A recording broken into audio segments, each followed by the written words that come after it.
Hello students, welcome to this video.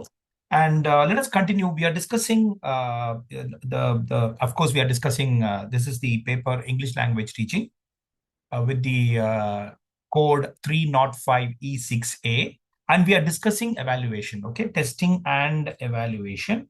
And we have already looked at, if I'm right, something like 3 lectures on this. So this is the fourth lecture on testing and evaluation, and we were looking at what evaluation is.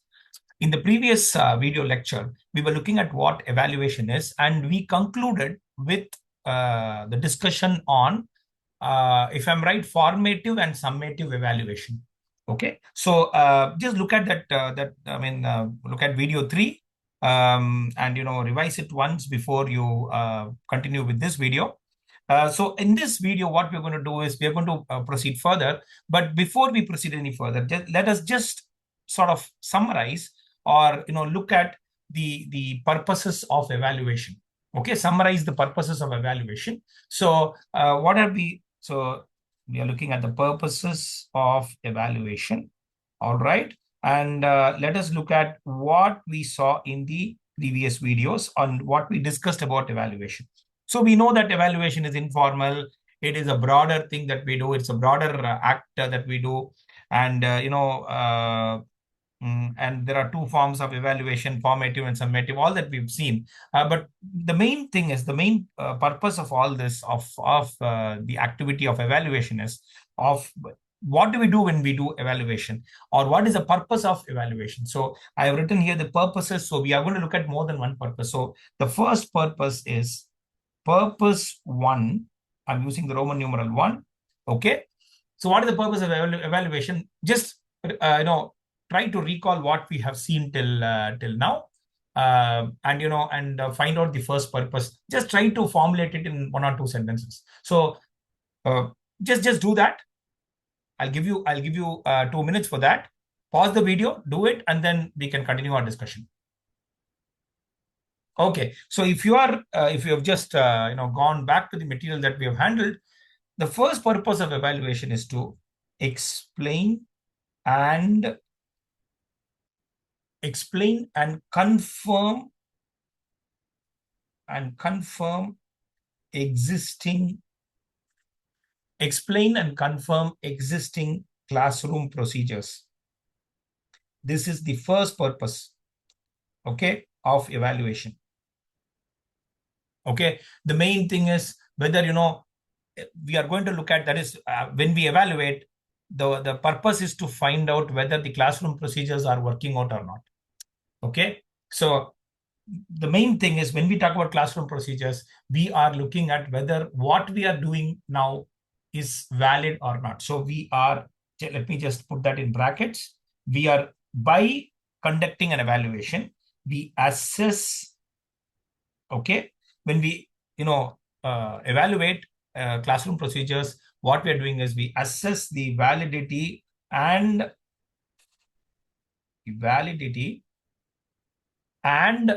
feasibility, okay, and feasibility, the validity and feasibility of existing practice, of what we are doing inside the classroom. By existing, we mean current, okay, what we are doing now in the classroom. Okay, and then, so this is purpose 1 of existing practice. And we also try to find out whether what we are doing now, the present procedure, the present the things that are being done inside the classroom, is really effective or not. Okay, this is the first purpose. Now, what is the second purpose? There is one more purpose. The main thing is, we are trying to, with evaluation, by using this evaluation as a tool, we have to use this to bring about some sort of a change. All right, so that is what we are going to use it, and that is purpose number 2. So the second purpose of evaluation is, this is very important, to bring about change. So the first purpose is to ask ourselves whether what we are doing right now is correct, and how effective it is. Okay, and also the second purpose is to find out, to bring about change. to find out if any change is needed. All right. So, in fact, I think we can reformulate this in a better manner. This is to suggest these, you can call the second purpose as to suggest changes to the existing practice. Instead of the word change, you can actually use to the existing practices.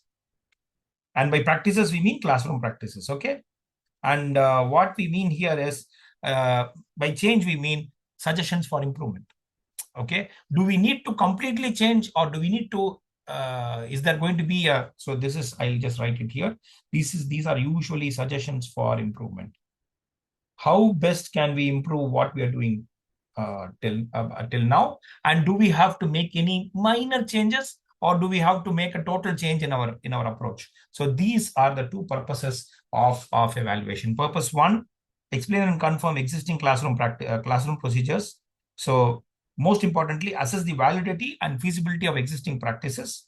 Okay, practices. And then purpose two is to bring about change, to suggest changes to the existing practice. So remember, so to be very to put it in a nutshell, and to be very let us be very very frank about it.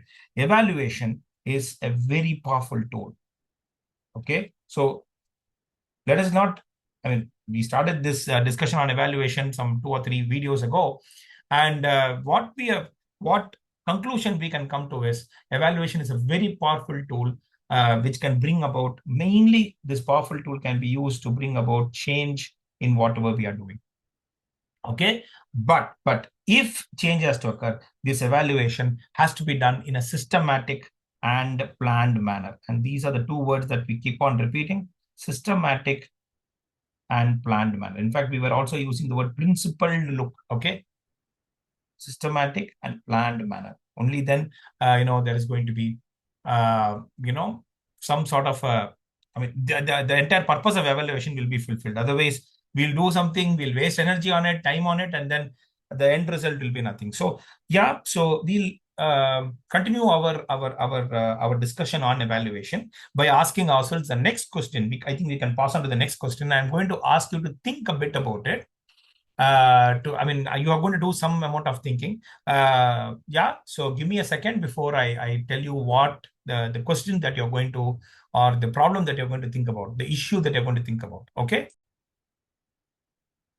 Okay, students. So we looked at the purposes of evaluation.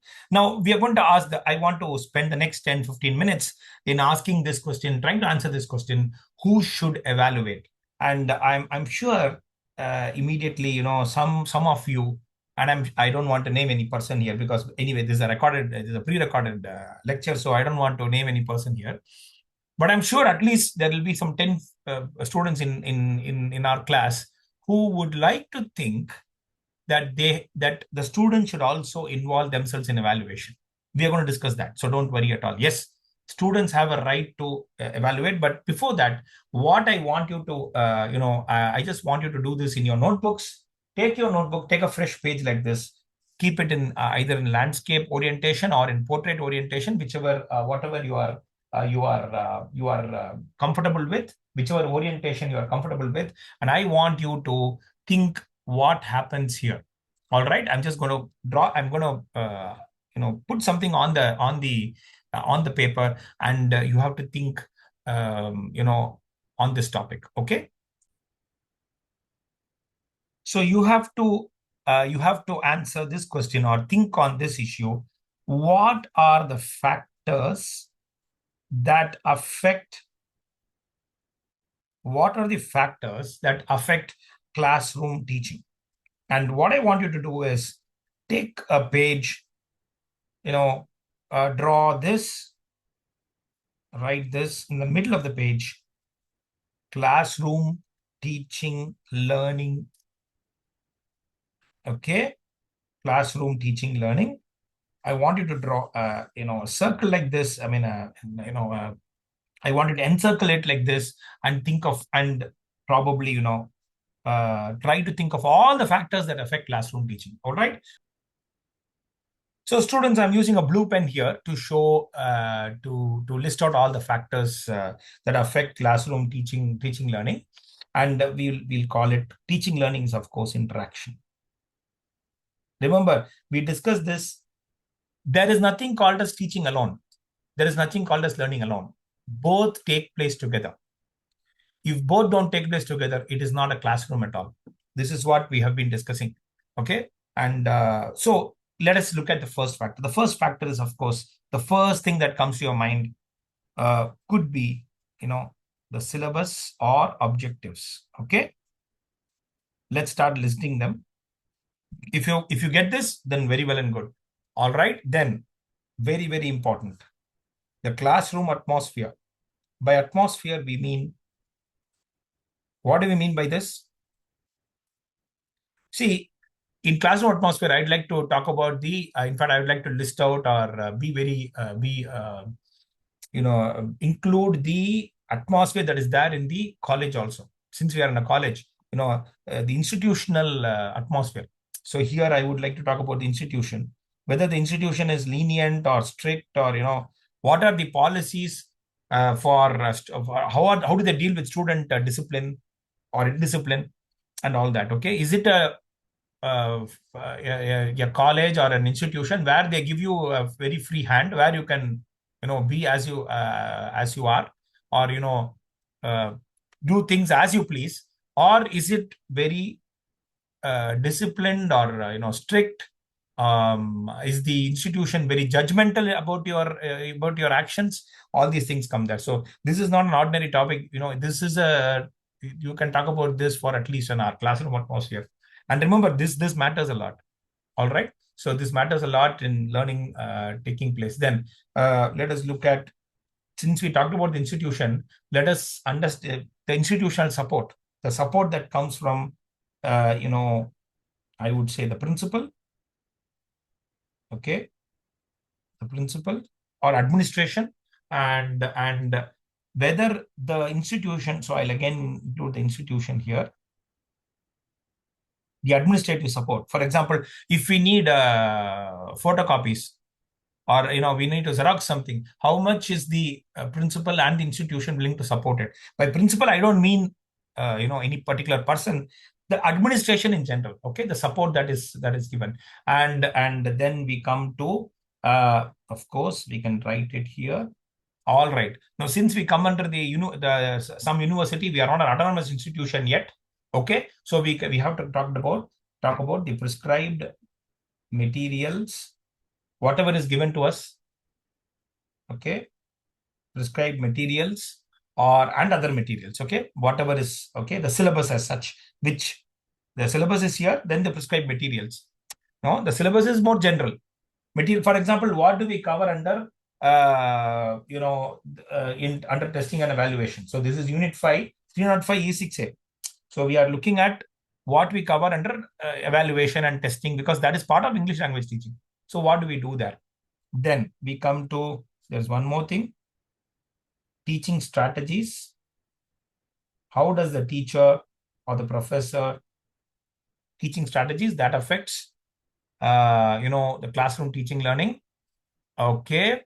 Then we have okay, you have, this is very important. Teaching strategies is very important. Of course, I always point this out. Okay, just an arrow here, so that classroom management, that's very, very important. Classroom management, you want the moment, since you are in the third year now, once you go to your, do your bachelor's in education, your B.Ed, this will be very, very important. Classroom management, and how you are able to manage the class. Are the students quiet? No. And of course, this is very, very important.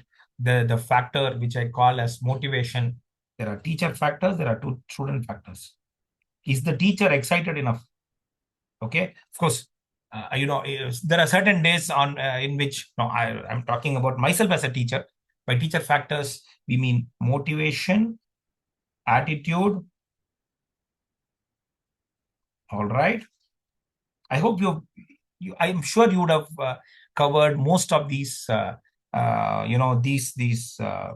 topics. Okay, you would have come up with these ideas. These factors would have come to your mind, I'm sure. Okay, if they have not, then don't worry. I mean, we are learning. Come on, teacher factors: motivation, attitude. No, of course, the experience of the teacher. How much training has the teacher received in? For example, if I'm given a new equipment and told to teach using that as a teaching aid, how much am I trained for that to use that equipment? Okay, and of course, and very very important, the competence of the teacher, and this very very important when it comes to English and foreign languages. And I keep on repeating, without the teacher being competent, if the teacher is speaking bad German or bad French or bad English, then I mean, and here I by which I mean in our context language competence. Okay, so then now we talk about teacher factors. No, let's not leave the student out. Student factors. What about the student? Student factors, again, the same thing: attitude, motivation of the student. And of course, to add to this, I would say the socioeconomic background. The socioeconomic background. The question is how free you are, or how, for example, I'm sure some of you would have gone through this. Suddenly, something would have happened in your house, and someone would have talked about money or some financial problem or something, and immediately that 1 week or that those 3 or 4 days you would not have been able to concentrate.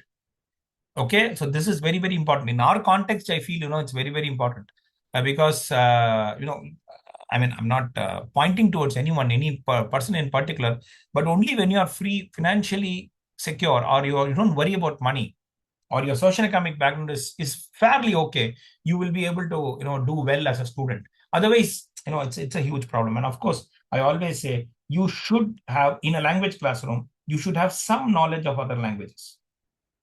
Okay, mainly, I'm not talking about French and German, mainly of the classical languages. A bit of Latin and Greek you should know. Okay, so under student factors we have to cover motivation, attitude.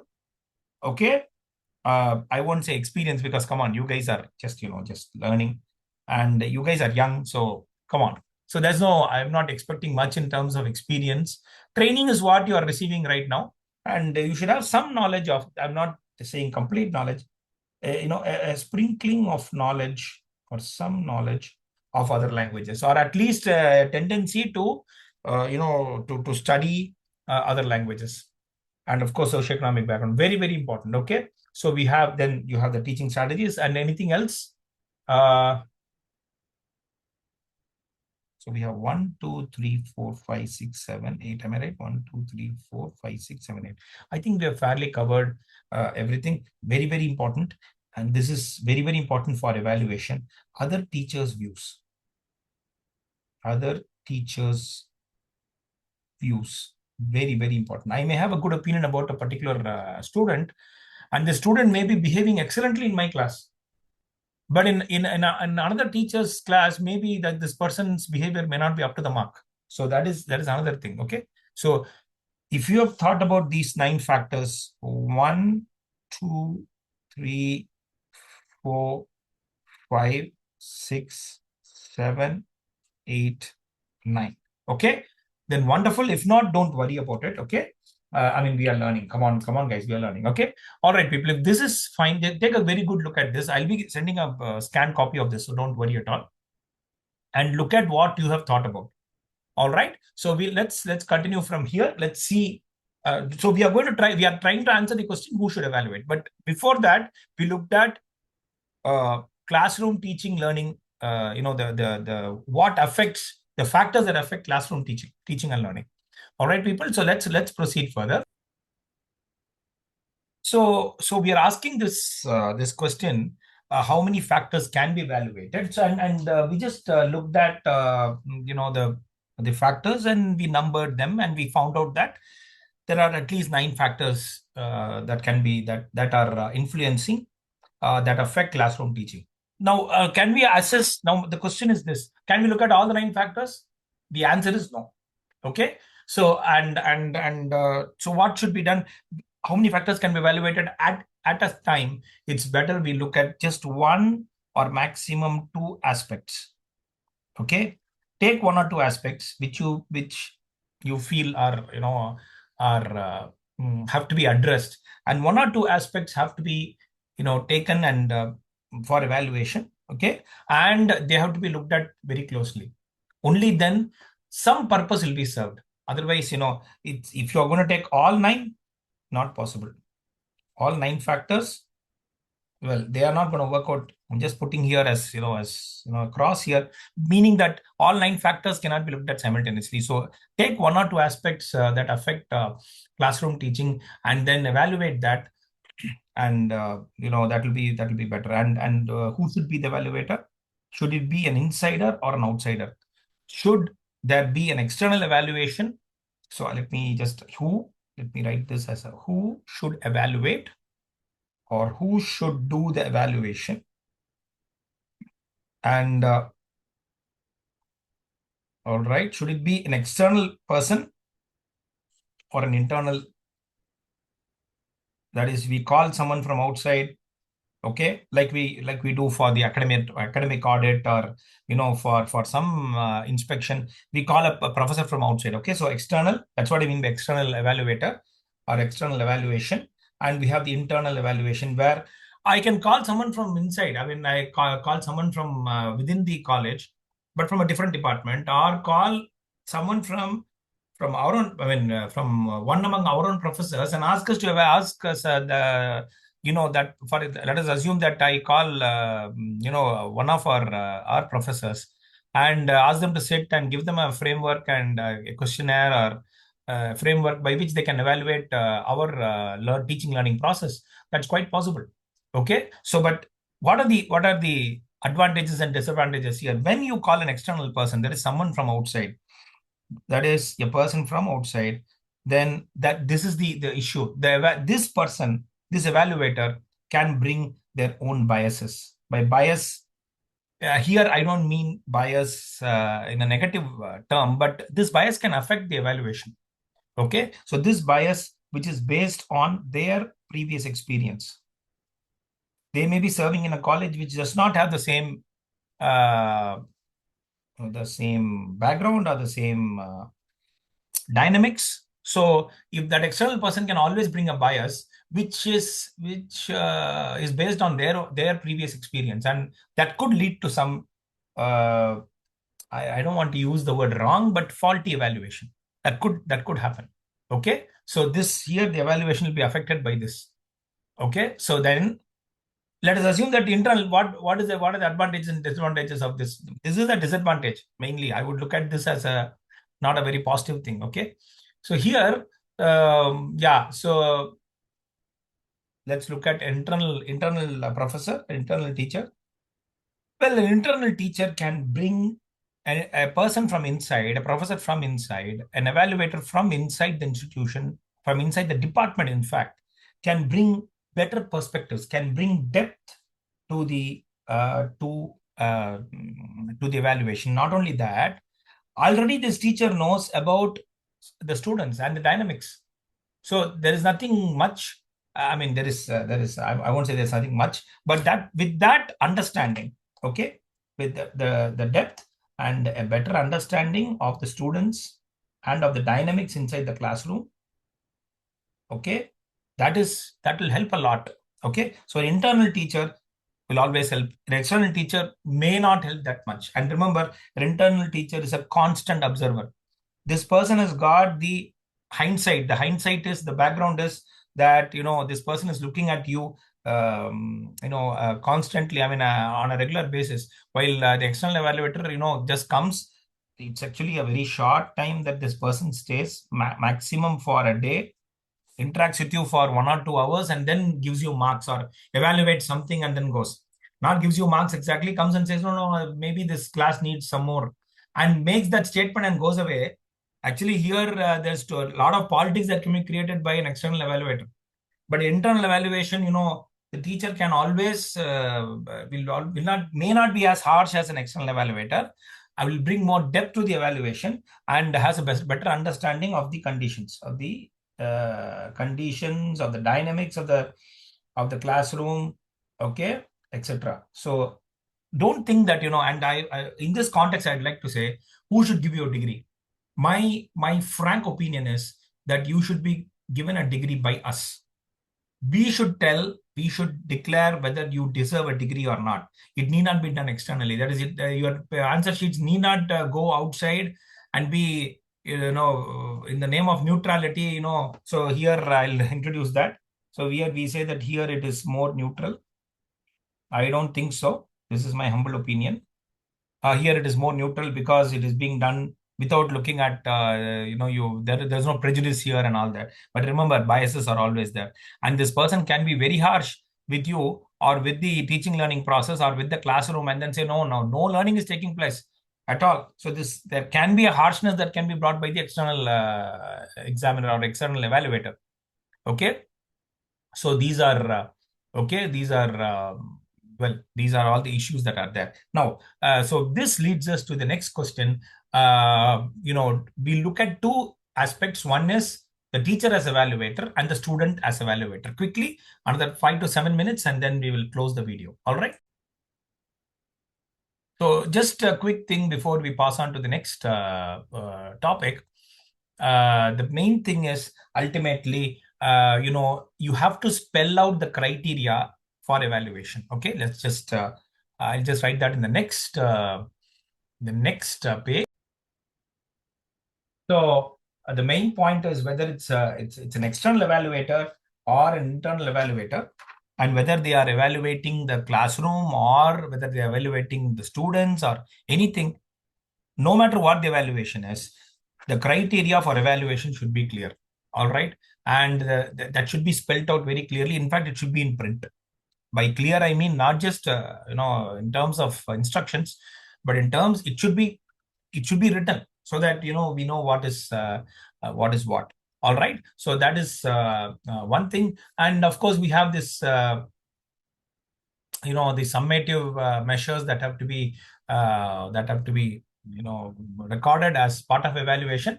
We have the summative and formative measures. Just a quick look at that before we pass on to the teacher as evaluation. So students, evaluation should be both formative and summative. That is both the process and the product has to be looked at. I just told you that the formative evaluation will usually be done by, by the internal teachers, will be done internally, and summative may be done either internally or externally. Okay.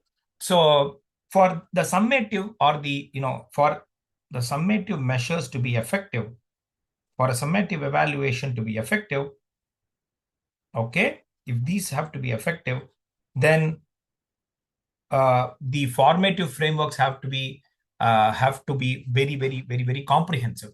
By which we mean that if you need a bird's eye view, or I don't want to use the term bird's eye view, but if you want a correct evaluation, a summative evaluation, then your formative evaluation should have been very thorough.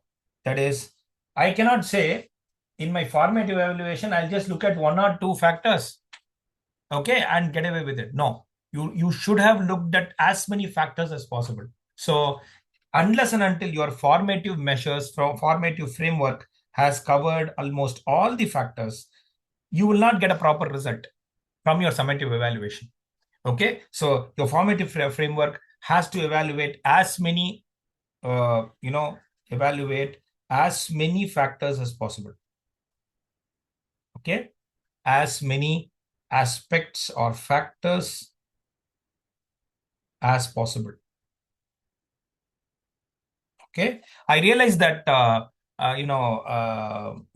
thought, well, we can talk about the, the teacher and the student as evaluators, but maybe in a different, in the next video. So we will end the video here. So just a quick look at what we saw in this video.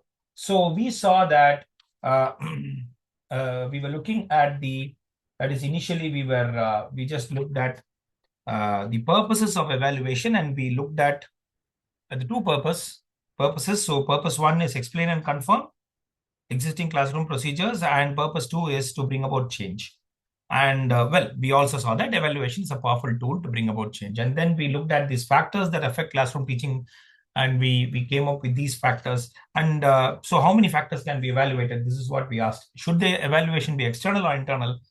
And then we saw that, well, mainly the criteria for evaluation should be clear. If they are not clear, then I mean, this cannot, I mean, it will not result in anything in a proper picture. Okay. I'm not saying in anything good, but, in a proper picture. So with that, we would like to, and of course, formative evaluation should have taken place for summative measures to be effective. So with that, we end this. So that is the end of video 4. Meet you in video 5, and we'll start talking about the teacher as evaluator. Okay.